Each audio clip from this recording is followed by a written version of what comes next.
Christians to share their faith with Jewish people.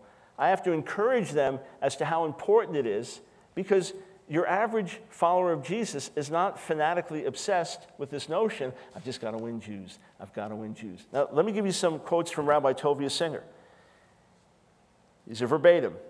In reality, any fundamentalist, evangelical, born-again Christian is completely dedicated to and obsessed with converting every Jew to Christianity. Wild. Amazing.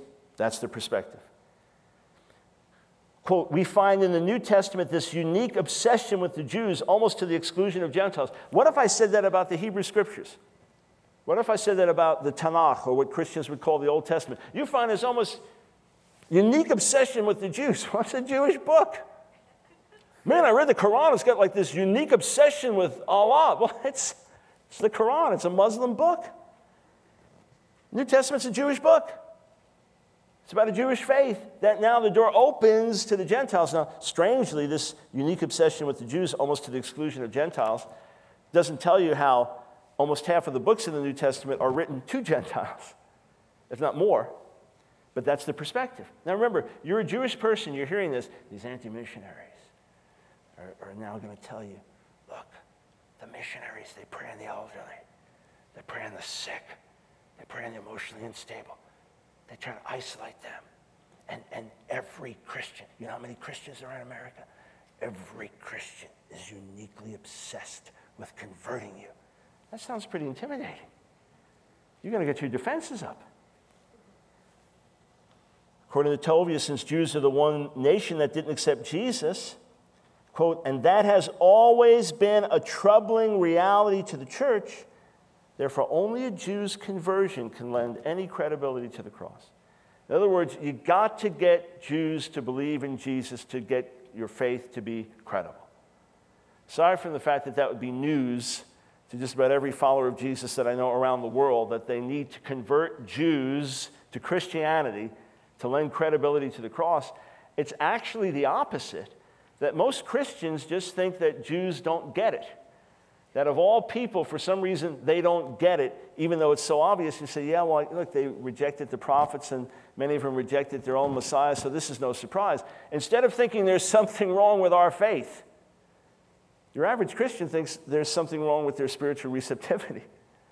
And yet, here, the first believers in Jesus were Jewish, yet not the sages and rabbis, but the tax collectors and prostitutes. Quote, this has always been a troubling reality to the church.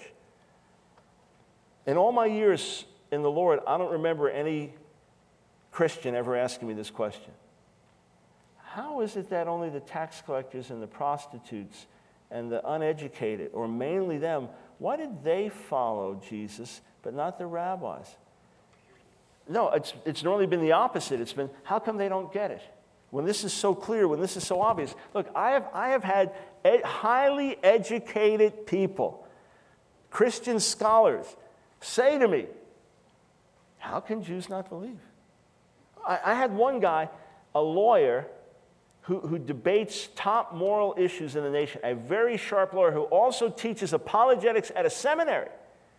He said to me, what objection to Jesus could Jews possibly bring? Couldn't understand. It's like, how could they have an objection? So I began to say, well, there's this and this and this and this and this and this and this. And he said, better you than me. Suddenly realized there were these formidable issues. No, it has not been a troubling reality to the church. If anything, the church, what Tovia is calling the church here, has just thought, boy, these rabbis don't get it. Somehow their eyes are blind to the truth. Why don't they get it? As opposed to only the simple ones came in. And in point of fact, the New Testament is clear. Many priests believed.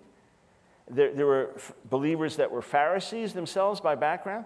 And what's interesting is if ever you say, well, here's a well-educated Jew who believes in Jesus. Well, he wasn't religious.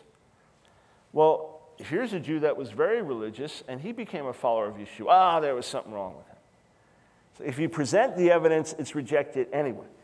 But this, I only mention these things to you to say that there's a mentality that is easily broken down by you just being a normal person. In other words, when you're not trying to lure someone into your cult, when you're not trying to get them to shut off their mind, When you're not using just repetition over and over and over. Come over to my house again. I've got this really neat tape I want you to listen to. Yeah, but it keeps saying the same thing over and over and over. Yeah, but you haven't gotten it yet. You need to listen to it 1,000 times so your mind, your thinking powers atrophy. When you're not doing that, when you say, hey, let's sit and talk, and you quote Isaiah 1:18 to them, come now, let's reason together. That's what God says to Israel. Hey, let's open, do you have a Bible? Can we open the scriptures? Do you have a rabbi? Can we sit with the rabbi? I spoke to an older couple one time before debating a rabbi in Phoenix, Arizona in 1995. Older Jewish couple. Their daughter was a follower of Yeshua, and they wanted to hear my arguments out. And I said, you know what you should do? Come to hear me debate the rabbi. I said, I want you to get both sides.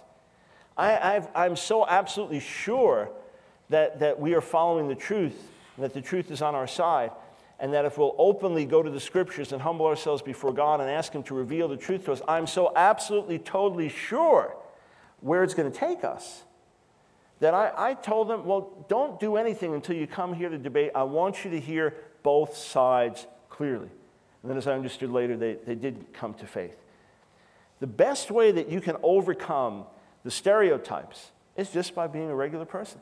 The best thing is if you have love, let love show. If you have joy, let joy show. If your life has been changed, let it show. There was a Russian atheist professor, a brilliant, learned man that was now a professor in the United States, who used to get his shoes shined by an ignorant shoe shine guy. That's all the guy could do for a living. He was illiterate. And so you have to think of the cultural divide here and the way that this Russian atheist looks at this guy. But the joy of the Lord was so rich in this guy's life because he knew the Lord.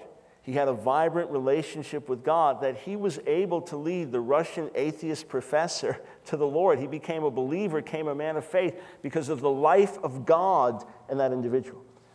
Now, some people think, hey, we've got the good services, the good church services, the good Messianic Jewish services, and we know how to do this, and we know how to do that, and sometimes synagogue life can be boring, and sometimes it's just a lot of study, and sometimes people just doing it by rote, and they've really got it down. Listen, we are not putting on some kind of show. This is not a matter of who can put on the better show, the Messianic Jewish congregation or the Orthodox Jewish congregation, this church or this synagogue. It's not a battle over that. We're not trying to put on a show. Either God is living in our midst and the promises that God gave to Israel have been opened up to Gentiles who follow the Messiah, and the Spirit of God is at work in our midst and we have something different, or we throw the whole thing out. If we have to put on some kind of show, if our faith can't stand up to reason and careful study, if it is not something that is a fulfillment of what is written in the Scriptures, if it's just some newfangled religion, then we want no part of it. Interestingly, this is the confession of several anti-missionaries. Interestingly, they have said that many Jews that used to be Jews for Jesus, that they have convinced he was not the fulfillment of Scripture. This is an alien faith. They've gone from Jews for Jesus to Jews for nothing. What a tragic admission. In other words, we were able to convince them that something was wrong with their faith, but obviously they experienced something before, and now you didn't give them something else for them to embrace. This dear rabbi that I dialogue with, a very sincere man, living a very devoted life of study and prayer and teaching, I still